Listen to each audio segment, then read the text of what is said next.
Vous entrez dans l'eau. La surface est calme, la visibilité est bonne et rien ne semble clocher. Vous ne percevez pas la menace, car elle a passé des millions d'années à perfectionner l'art de rester invisible à vos yeux. Certains de ces poissons vous traqueront, d'autres resteront à l'affût. D'autres encore vous abattront avant même que vous n'ayez le temps de comprendre ce qui vous frappe. 11 poissons, classés en fonction de leur dangerosité réelle. C'est parti. À la 11e place, nous avons un poisson qu'Hollywood a transformé en monstre. Et la vérité est, d'une certaine manière, à la fois moins dramatique et plus troublante que ce que les films n'ont jamais réussi à montrer. Le piranha. Vous connaissez déjà l'image. Une masse grouillante de corps argentés, des dents aiguisées comme des lames de rasoir, un squelette de vache mis à nu en moins d'une minute. Cette image est en grande partie fictive. Mais voici ce qui ne l'est pas. Les piranhas vivent principalement dans les rivières et les plaines inondables d'Amérique du Sud, l'Amazone, l'Orénoque, le bassin du Paraguay.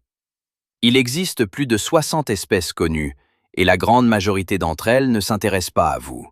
Ils sont farouches, relativement petits, et passent la majeure partie de leur temps à manger d'autres poissons, des graines et des insectes. Les naturalistes qui pataugent quotidiennement dans des rivières infestées de piranhas en ressortent sans une égratignure. Alors, pourquoi figurent-ils sur cette liste? À cause de ce qui se passe lorsque les conditions changent. Pendant la saison sèche, lorsque le niveau des rivières baisse et que les poissons se concentrent dans des flaques d'eau de plus en plus petites, les piranhas ont faim. Une faim authentique, dangereuse. Et c'est là que l'équation change complètement. En décembre 2012, sur une plage fluviale dans la ville brésilienne de Palmas, un banc de piranhas a attaqué plus d'une centaine de nageurs en une seule journée. Des enfants ont été sortis de l'eau avec des morceaux arrachés à leurs talons et leurs doigts. Pas un film d'horreur, mais un reportage avec des photographies. Ce sont les dents qui vous marquent une fois que vous les avez vues de près. Triangulaires, imbriquées et si fortement dentelées que les chercheurs utilisent les mâchoires de piranha comme outil de coupe sur le terrain. Un seul piranha peut arracher un morceau de chair de la taille d'un doigt en une seule morsure. Un banc de piranhas, agité et affamé en eau peu profonde, fonctionne davantage comme un mécanisme biologique que comme un groupe d'animaux, chacun déclenchant le suivant, la frénésie s'alimentant d'elle-même. Ils ne vous chassent pas, ils ne vous pistent pas et ne vous ciblent pas. Mais patauger dans la mauvaise portion de rivière au mauvais moment de l'année, et la distinction cesse d'avoir de l'importance. Les personnes qui regardent ce genre de contenu sont généralement celles qui préfèrent connaître la vérité plutôt que de croire la version réconfortante. Et c'est précisément ce genre de curiosité qui fait que les 10 prochaines entrées valent la peine de s'y attarder. Nageriez-vous dans l'Amazone si vous en aviez l'occasion, ou est-ce un non catégorique pour vous? Laissez votre avis dans les commentaires. En 10e position, nous trouvons un prédateur que la plupart des plongeurs craignent véritablement plus que les requins, et avec bien plus de raisons que vous ne l'imagineriez. Le grand barracuda. Mesurant jusqu'à 2 mètres de long, taillé comme une torpille, avec une mâchoire inférieure proéminente et 2 rangées de dents qui, au sens propre du terme, n'ont pas toutes la même taille. Les plus petites agrippent, les plus grandes, certaines atteignant 5 cm, découpent. Cette combinaison rend la morsure du barracuda si singulièrement destructrice. Elle ne déchire pas comme celle d'un requin, elle tranche. Nette, chirurgicale et assez rapide pour que la douleur n'arrive que plusieurs secondes après que le mal soit déjà fait.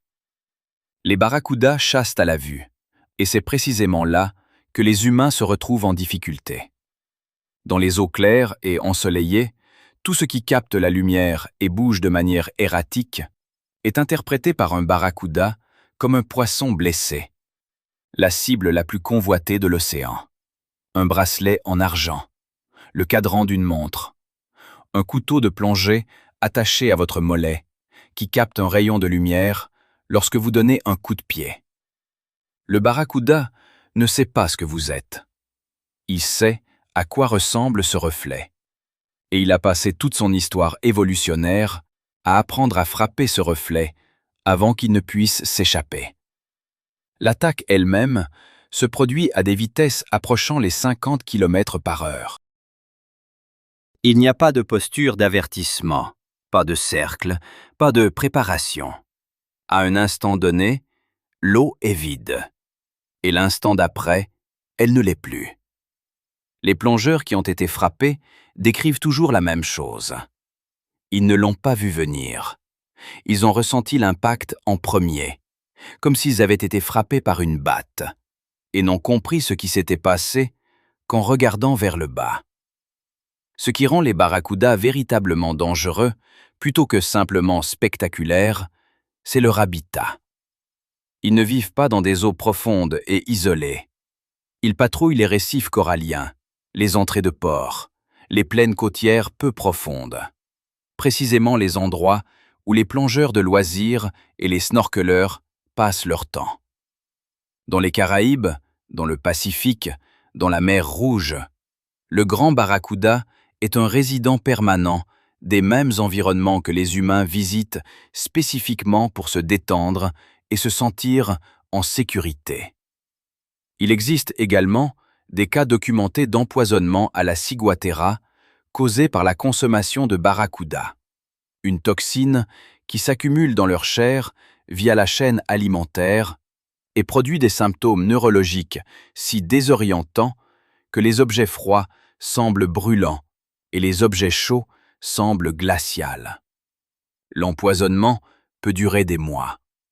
Il n'existe aucun antidote. Un poisson qui peut vous couper dans l'eau et vous empoisonner dans l'assiette. En 10e position, et la liste devient déjà inconfortable.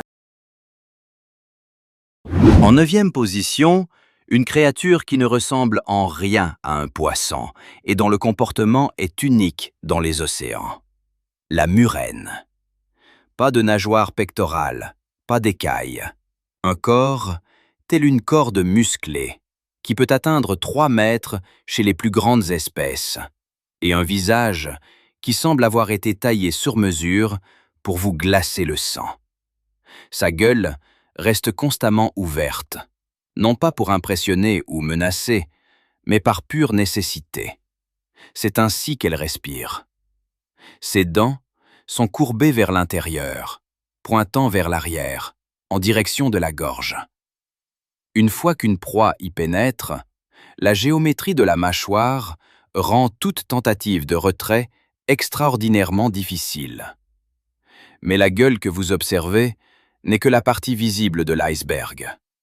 À l'intérieur de la gorge de la murène se cache une seconde paire de mâchoires, les mâchoires pharyngiennes, une structure si singulière que lorsque les chercheurs l'ont décrite pour la première fois avec précision, elle fut comparée à la créature emblématique de la franchise, Alien.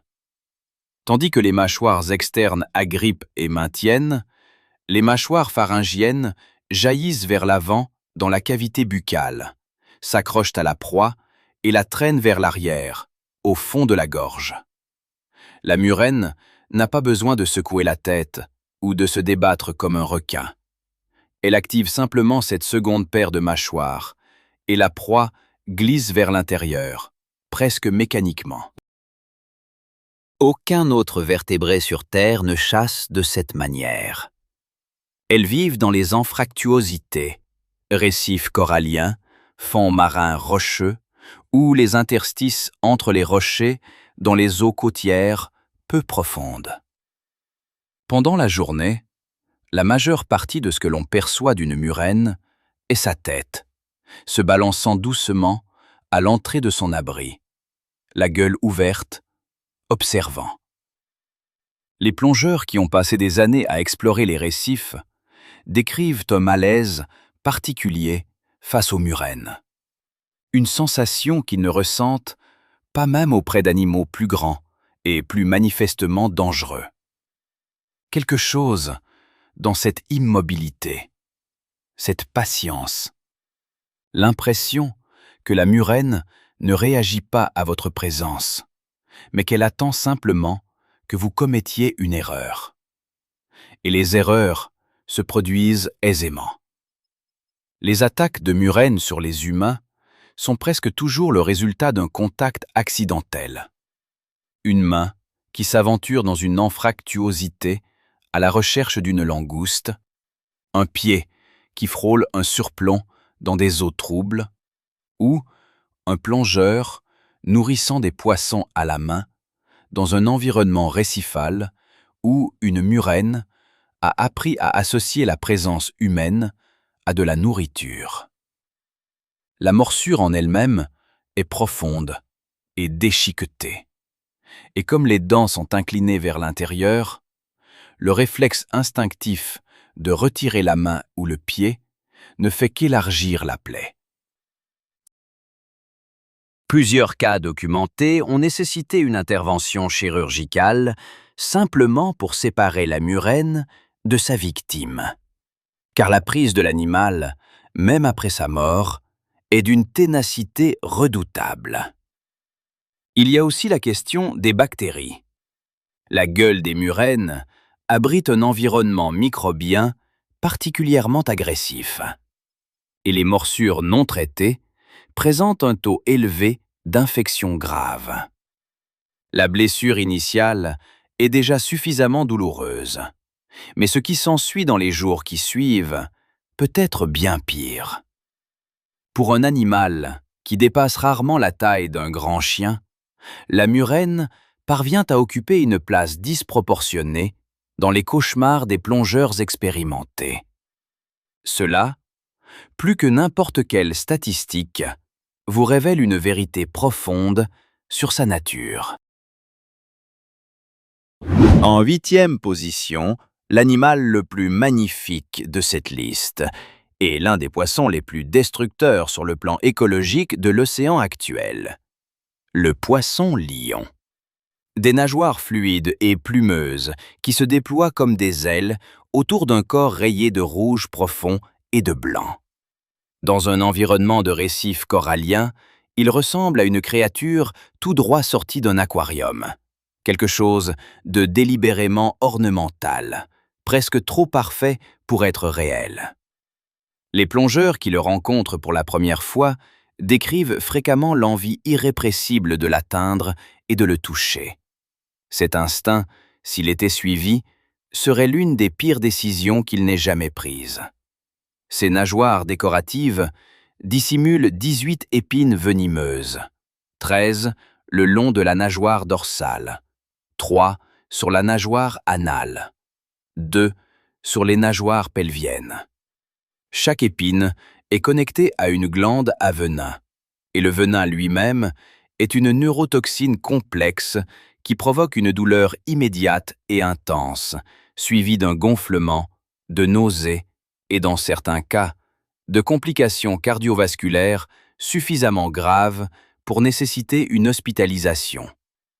Les décès dus aux piqûres de poissons-lions sont rares, mais documentés, principalement dans les cas où la victime était très jeune, âgée ou souffrait d'une maladie cardiaque sous-jacente.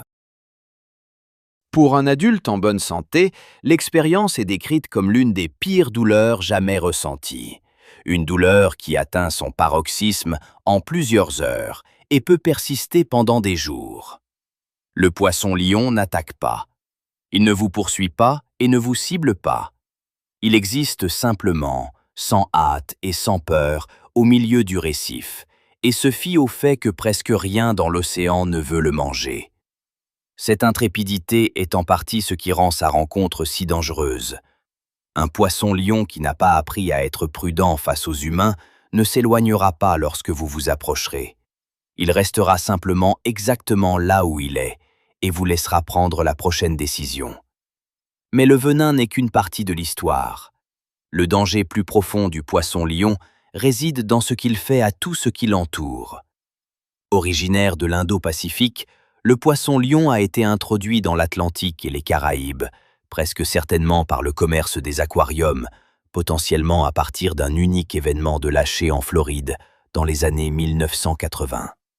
Sans prédateurs naturels dans leur nouvel environnement, sans parasites qui les reconnaissaient, et avec un appétit qui s'étend à plus de 70 espèces de poissons de récifs et de crustacés, ils se sont développés à un rythme que les biologistes marins décrivent comme l'une des invasions biologiques les plus agressives jamais enregistrées dans un écosystème marin.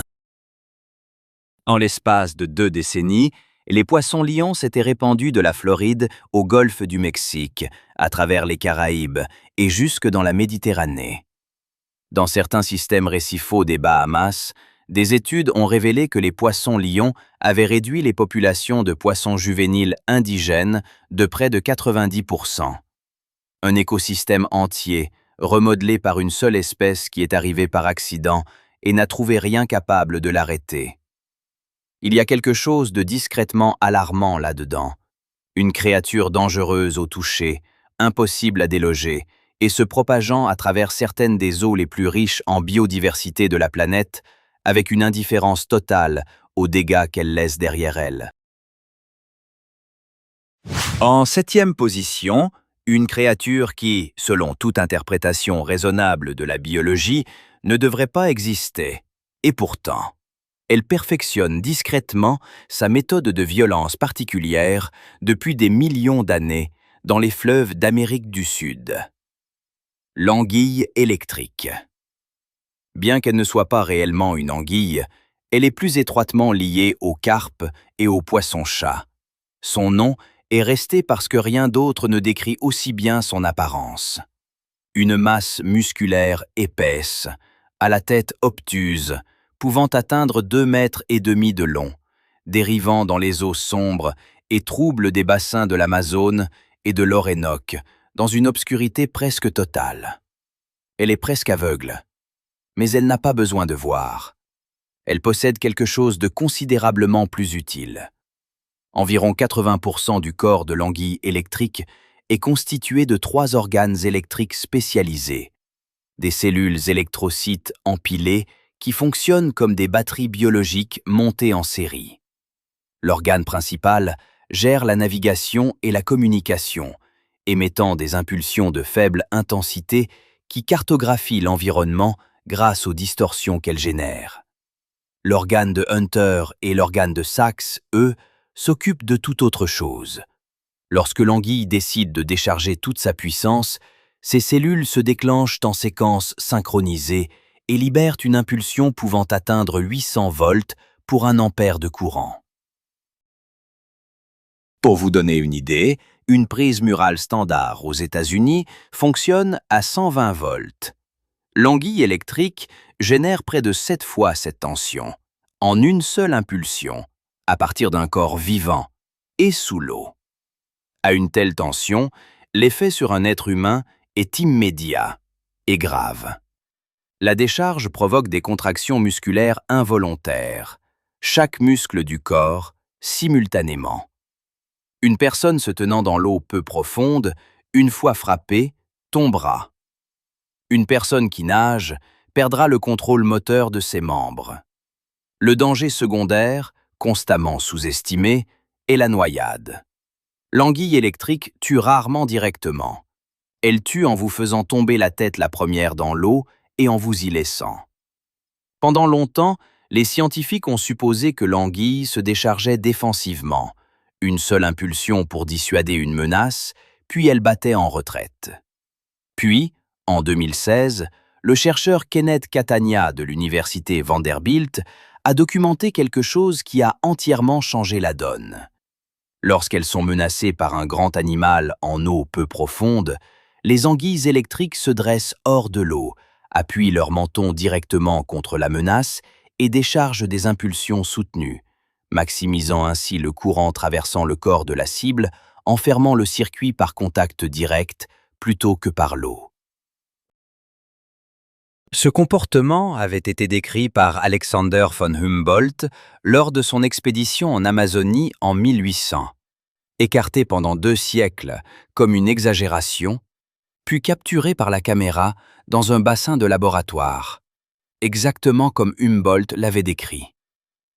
Une note de terrain, vieille de 200 ans, qui attendait patiemment d'être prouvée exacte. Il y a aussi la question des décharges multiples. Une anguille électrique, entièrement chargée, peut délivrer plusieurs rafales de haute tension en séquence avant que ses organes n'aient besoin de temps pour se recharger. Chaque décharge successive aggrave l'effet physiologique sur la cible. Les muscles, qui n'ont pas réussi à se relâcher après la première impulsion, sont de nouveau frappés avant d'avoir pu récupérer. Des chercheurs qui ont été électrocutés accidentellement décrivent une sensation d'impuissance physique totale qui dure bien au-delà de la décharge elle-même, comme si le corps avait besoin de temps pour se souvenir de comment être un corps à nouveau.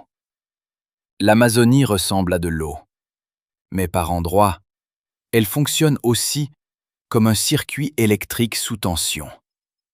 L'anguille, dans les profondeurs troubles, est la partie de ce circuit que vous ne voyez jamais arriver. À la 6e position, voici quelque chose qui ne colle absolument pas à l'image mentale que l'on se fait d'un poisson dangereux. Pas de venin, pas d'électricité, pas de rangée de dents acérées. Seule sa taille, sa vitesse et un corps qui est resté quasiment inchangé pendant 200 millions d'années. L'arapaima. Connu localement au Brésil sous le nom de pirarucu, le poisson rouge, il est l'un des plus grands poissons d'eau douce de la planète, atteignant couramment 2 mètres de long et pesant près de 200 kg pour les plus grands spécimens répertoriés. Il vit dans les forêts inondées et les lacs en fer à cheval du bassin amazonien, un monde vaste et léthargique, fait d'arbres submergés et de canaux aux eaux sombres, où la visibilité tombe à presque zéro, à moins d'1 mètre de la surface. Dans cet environnement, l'arapaima a passé des époques géologiques à devenir précisément ce qu'il est, un prédateur alpha qui ne demande rien à l'écosystème, si ce n'est tout ce qui se trouve à portée de frappe. Son corps est blindé. Les écailles de l'arapaima comptent parmi les structures biologiques les plus sophistiquées mécaniquement jamais étudiées, disposées en spirale, déviant la force au lieu de l'absorber, capable de résister à la morsure d'un piranha sans se déformer. Des chercheurs de l'UC San Diego ont passé des années à analyser spécifiquement les écailles de l'arapaima afin de développer de meilleures armures corporelles flexibles pour l'homme. Le poisson que les communautés locales craignent est simultanément un modèle pour l'équipement de protection de qualité militaire. Il respire de l'air. Ce détail a plus d'importance qu'il n'y paraît. L'arapaima possède une vessie natatoire modifiée qui fonctionne comme un poumon primitif et il doit remonter à la surface pour respirer toutes les 10 à 20 minutes. Dans la forêt inondée, où l'eau est trop pauvre en oxygène pour que la plupart des poissons puissent survivre, cela donne à l'arapaima accès à des environnements que rien d'autre ne peut exploiter. Il remonte à la surface avec un grand bruit d'aspiration, un son que les pêcheurs locaux apprennent à reconnaître et à suivre de très loin. Ce son, flottant sur l'eau calme au petit matin, prend un poids particulier une fois que l'on sait qui le produit. Le danger que l'arapaima représente pour l'homme n'est pas de nature prédatrice au sens conventionnel. Il ne chasse pas les gens. Mais il est d'une puissance difficile à exprimer sans en être le témoin direct. Sa queue seule, épaisse, musclée, est conçue pour propulser un corps de 200 kg de l'arrêt à pleine vitesse en une fraction de seconde, frappe avec suffisamment de force pour briser des côtes. Les pêcheurs de l'Amazonie qui travaillent avec l'arapaima décrivent la nécessité de plusieurs personnes pour maîtriser un poisson ferré. Et les récits d'hommes projetés hors de leur pirogue ou plaqués contre la coque par un seul coup de queue sont suffisamment courants dans les communautés fluviales pour être considérés comme un risque professionnel habituel plutôt que comme des événements extraordinaires.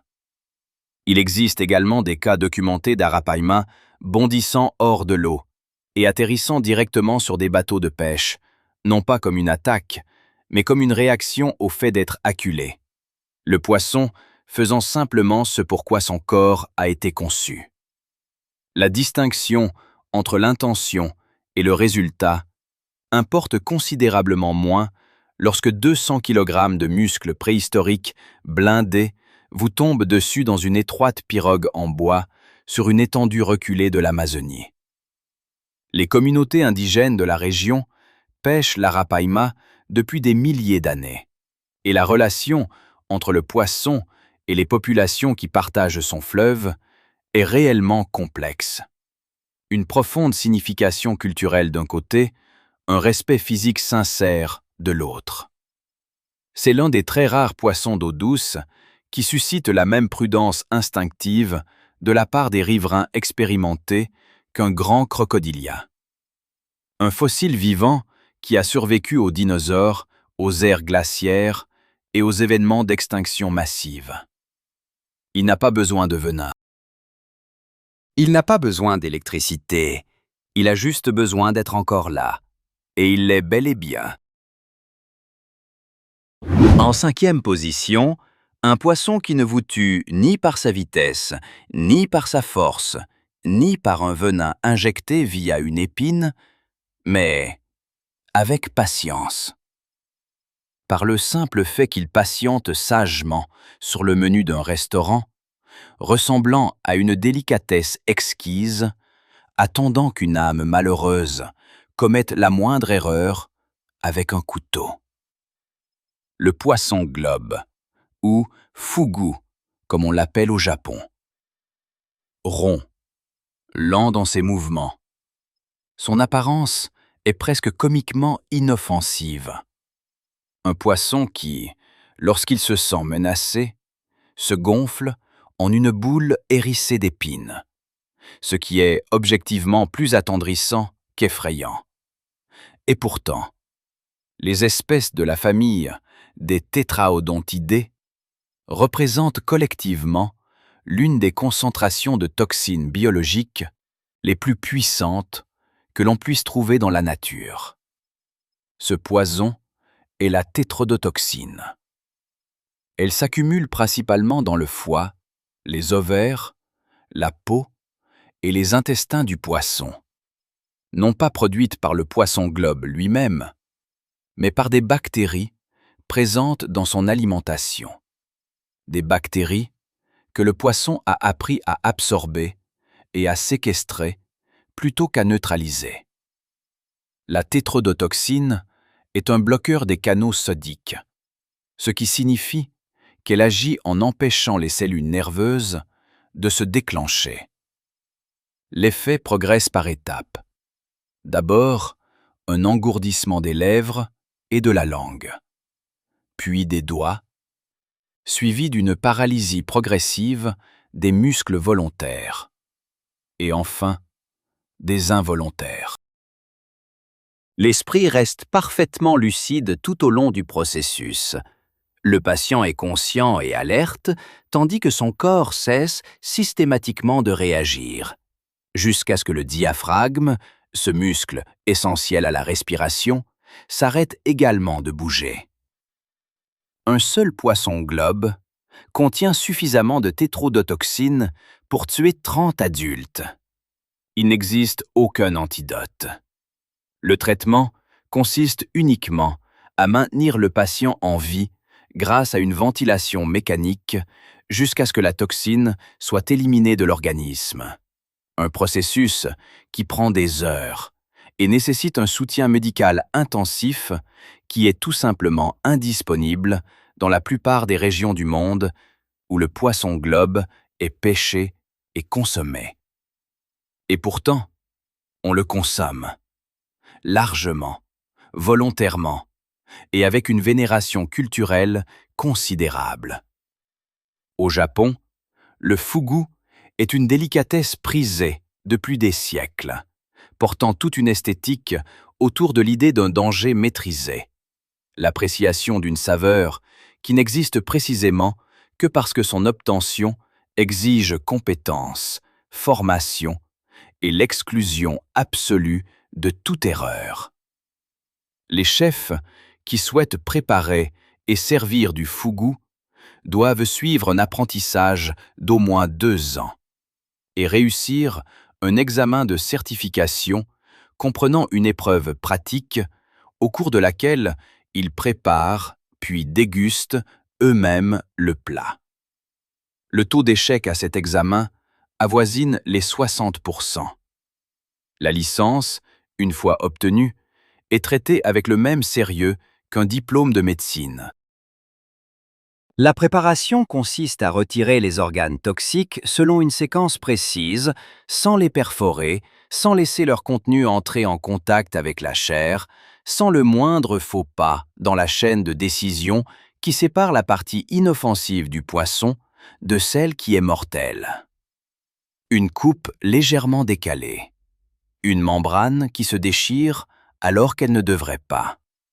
La différence entre ces deux issues se mesure en millimètres et coûte la vie à 30 personnes. Malgré cette réglementation, des décès surviennent encore.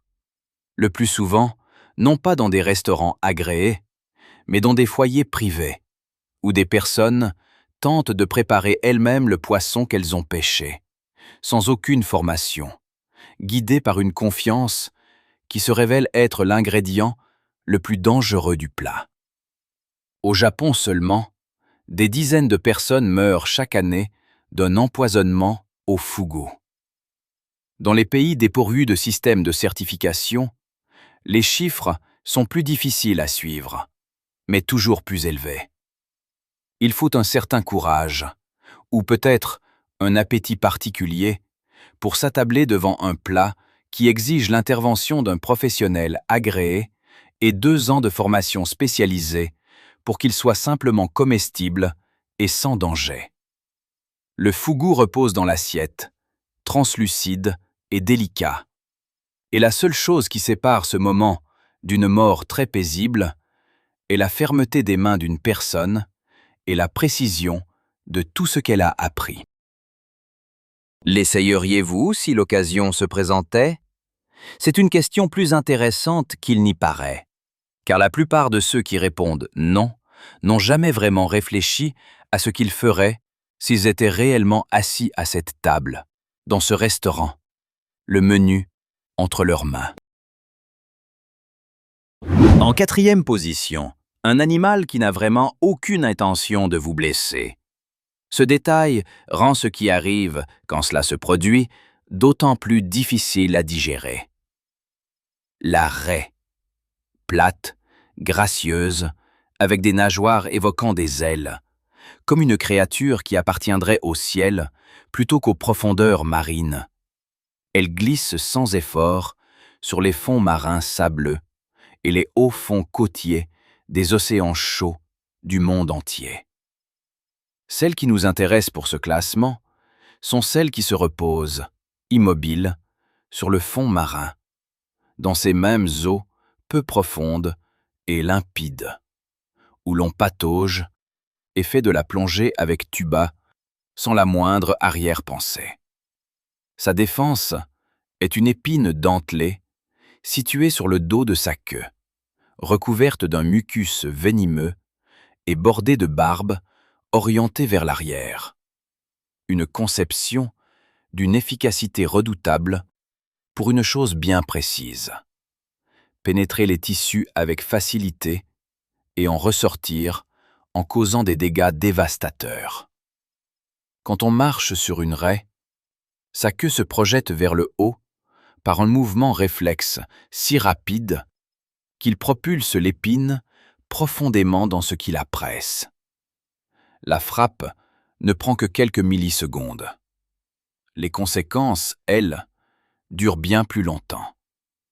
Le venin provoque une douleur immédiate et intense qui arrive par vagues et atteint son apogée durant les 30 à 60 premières minutes, entraînant une nécrose des tissus autour du point de piqûre.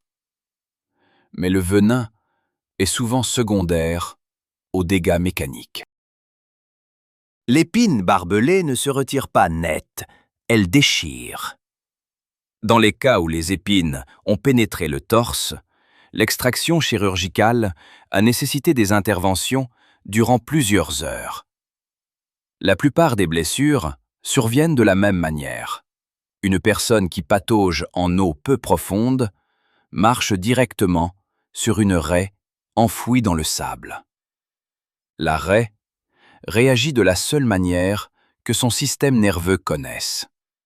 Ce n'est pas de l'agression, c'est un réflexe, et l'humain qui l'a déclenché n'est que l'objet vers lequel ce réflexe a été dirigé. Dans les zones à forte population de raies, les habitants apprennent la marche de la raie. Il s'agit de faire glisser les pieds sur le fond marin plutôt que de les lever et les poser, ce qui donne à toute raie au repos suffisamment d'avertissement pour s'éloigner. Cela fonctionne. Le problème, c'est que les visiteurs qui ignorent cette technique continuent de marcher normalement dans ces mêmes eaux. Puis il y a le cas qui a rendu le nom de cet animal indissociable d'un chagrin particulier.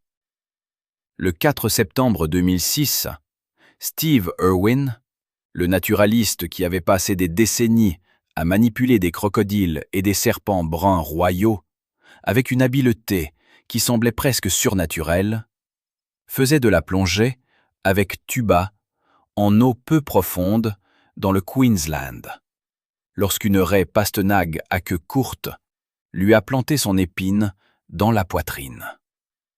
La barbe a perforé son cœur.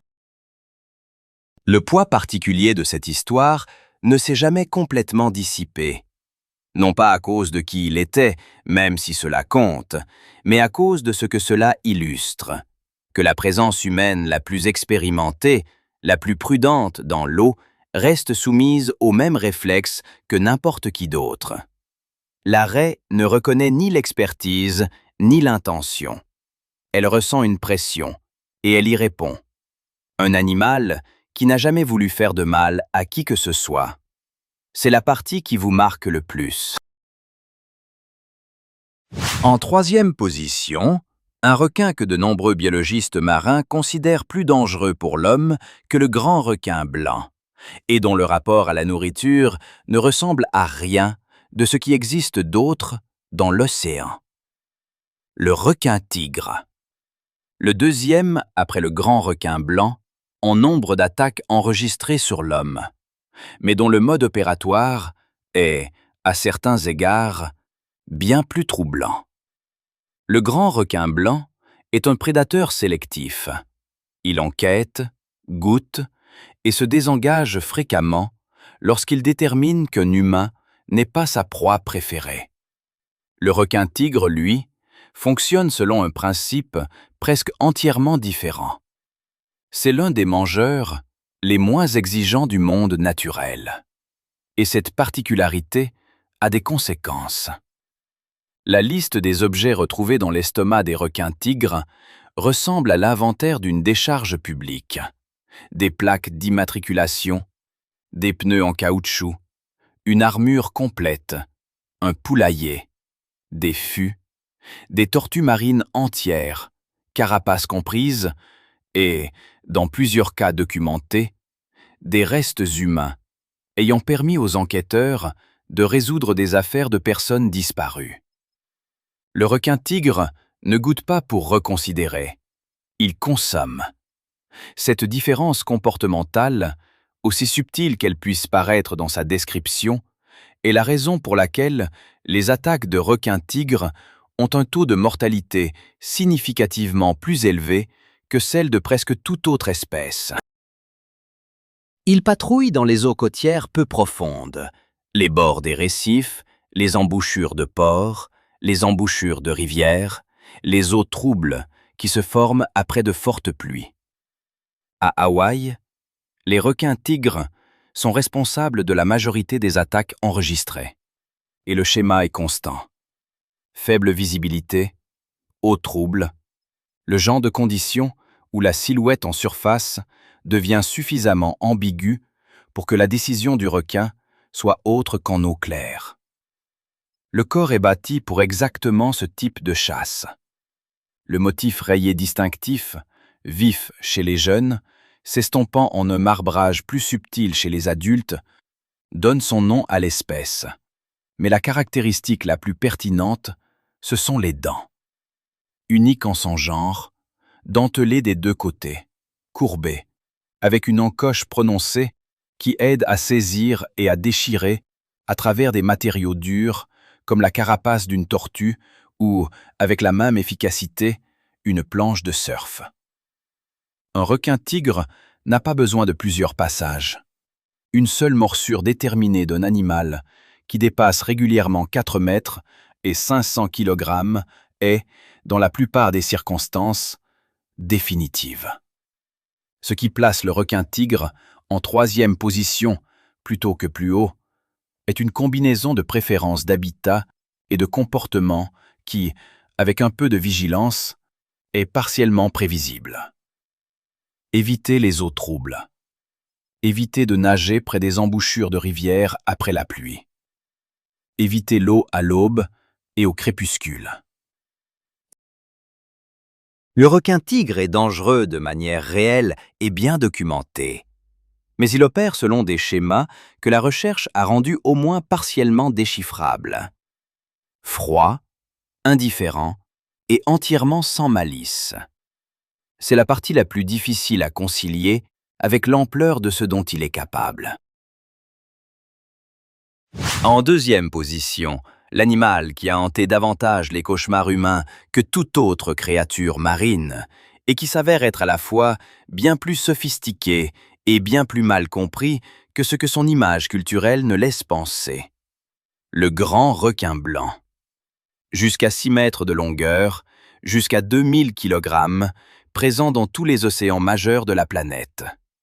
Sa silhouette est si profondément ancrée dans la conscience collective que la plupart des gens ressentent la peur avant même d'avoir consciemment enregistré ce qu'ils regardent. Cette peur a un fondement dans la réalité, mais elle occulte également quelque chose de bien plus intéressant. Le grand blanc n'est pas une machine à tuer, dénuée de cervelle. C'est l'un des prédateurs les plus sophistiqués sur le plan sensoriel de la planète, opérant avec une panoplie de systèmes de détection qui rendent la perception humaine rudimentaire par comparaison. Sa ligne latérale détecte les changements de pression et les vibrations dans l'eau à des distances qui seraient invisibles à tout instrument humain sans assistance électronique. Son système olfactif peut identifier le sang à des concentrations d'une partie sur 1 million. Une seule goutte diffusée dans une piscine olympique. Les ampoules de Lorenzini, de petits pores regroupés autour de son museau, détectent les champs électriques générés par les contractions musculaires des animaux vivants, y compris le rythme d'un battement de cœur à courte distance. Un grand requin blanc sait que vous êtes là bien avant que vous n'ayez le moindre moyen de savoir qu'il est présent. Et pourtant, la majorité des attaques de grands requins blancs sur les humains se terminent après une seule morsure. Non pas parce que le requin manque de la capacité d'en faire davantage, mais parce que les humains ne sont pas sa proie privilégiée. Le grand blanc a évolué pour chasser les mammifères marins, phoques, otaries, dauphins, des animaux avec un profil calorique très différent de celui d'un être humain. La morsure exploratoire, comme la nomment les chercheurs, est un véritable outil sensoriel. La bouche du requin contient des mécanorécepteurs qui fournissent des informations que ses yeux ne peuvent percevoir. Il mord pour évaluer. Lorsque l'évaluation révèle des données incompatibles avec un phoque, densité différente, teneur en graisse différente, schéma de mouvement différent, le requin se désengage fréquemment. Ce fait n'est qu'une maigre consolation pour la personne dans l'eau. Mais il explique quelque chose d'important concernant les statistiques. Les attaques du grand requin blanc sont, de manière disproportionnée, plus souvent survécues par rapport aux rencontres avec d'autres grands prédateurs, précisément Parce que le requin prend souvent une décision, recueille des informations, puis la révise. Le problème, c'est qu'une seule morsure exploratoire d'un animal de cette taille, avec des dents conçues pour cisailler la graisse et les os d'une otarie adulte, provoque des blessures catastrophiques selon n'importe quelle norme humaine, quelle que soit l'intention. Le grand blanc effectue aussi des bonds hors de l'eau, projetant tout son corps à l'air libre à des vitesses allant jusqu'à 40 km à l'heure lorsqu'il attaque par en dessous. Au large des côtes d'Afrique du Sud, dans une zone appelée Seal Island, ce comportement a été largement documenté. Le requin, accélérant verticalement depuis les profondeurs, frappant le phoque à la surface, avec suffisamment d'élan pour projeter prédateurs et proies à plusieurs mètres dans les airs. Vu depuis un bateau, c'est l'une des choses les plus saisissantes et viscérales que le monde naturel puisse offrir. En deuxième position sur cette liste, le poisson dangereux le plus célèbre du monde, et pourtant pas le plus dangereux. En première position, voici ce qui va changer du tout au tout votre perception d'un coin de mer côtière peu profonde, baignée de soleil et parfaitement ordinaire, et ce, pour le reste de votre existence. Le poisson-pierre. Loin d'un grand requin blanc, loin d'un requin tigre. Un petit poisson de fond qui dépasse rarement les 40 cm de long, se déplace lentement et passe la majeure partie de son existence à ne rien faire du tout. Il se pose sur le fond marin, sur des débris de corail, sur des récifs rocheux ou sur le fond sableux d'une mare de marée. Et il attend. Il ne chasse pas activement, il ne patrouille pas, ni ne poursuit de proie. Il devient simplement une partie du substrat sur lequel il repose et laisse tout le reste se dérouler autour de lui. Son camouflage est si extraordinaire qu'il en est véritablement difficile à décrire. La peau du poisson-pierre est texturée, irrégulière et colorée des mêmes bruns, gris et ocre que le récif et les rochers qui l'habitent. Il laisse pousser des algues sur son corps. Il accumule des sédiments. Des biologistes marins, ayant des années d'expérience dans les récifs, ont raconté avoir marché à côté de poissons-pierres sans les voir, ne reconnaissant l'animal que lorsqu'un léger mouvement trahissait sa silhouette. Sur des photographies prises directement d'en haut, le poisson disparaît complètement du cadre. Il ne ressemble pas à un poisson. Il ressemble au fond de l'océan, car c'est précisément à cela qu'il a passé des millions d'années à apprendre à ressembler. Le long de sa surface dorsale courent 13 épines. Chaque épine est reliée à la base à une glande à venin, et le mécanisme d'injection est passif. L'épine n'injecte pas comme une aiguille hypodermique, mais se comprime plutôt sous la pression, forçant le venin à remonter par des sillons de chaque côté et à pénétrer la plaie. Lorsqu'une personne marche sur un poisson-pierre, son propre poids corporel pousse les épines vers le haut à travers la plante du pied, et la pression de ce contact injecte le venin. Plus le pas est lourd, plus la pénétration est profonde, et plus la quantité de venin délivrée est importante. Le venin est le plus puissant produit par n'importe quel poisson sur Terre. C'est un mélange complexe de protéines, stonustoxine, verrucotoxine et d'autres, qui agissent simultanément sur le système cardiovasculaire, le système nerveux et le tissu musculaire. La douleur est immédiate et totale, constamment décrite par les survivants comme la pire sensation physique qu'ils aient jamais ressentie. Non pas la pire douleur causée par un animal marin, la pire douleur. Point final. Des personnes ont rapporté avoir perdu connaissance de la seule douleur. D'autres ont décrit avoir crié sans interruption pendant des heures. Dans des cas documentés sans traitement rapide, des victimes ont supplié pour l'amputation du membre affecté, simplement pour mettre fin à la sensation. Au-delà de la douleur, le venin provoque une nécrose des tissus, une paralysie temporaire, une arythmie cardiaque et, dans les cas non traités, un arrêt cardiaque. Des décès dus à l'envenimation par le poisson-pierre sont documentés, et les populations les plus à risque ne sont pas les plongeurs en haute mer ou les nageurs en pleine mer.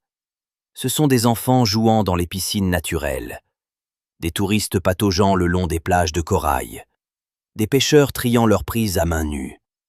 Le poisson-pierre vit précisément dans les environnements où les humains sont les plus détendus, les plus pieds nus, et les moins susceptibles de penser à ce sur quoi ils pourraient marcher. L'Australie détient la plus forte concentration de rencontres avec des poissons-pierres au monde, et un antivenin existe, mais il doit atteindre la victime rapidement, et dans les zones côtières reculées, la rapidité n'est pas toujours possible. Le traitement immédiat recommandé est l'immersion de la zone affectée dans de l'eau aussi chaude que la victime peut le tolérer, ce qui dénature partiellement les protéines du venin. Cela aide. Mais cela n'élimine pas, loin s'en faut, la douleur.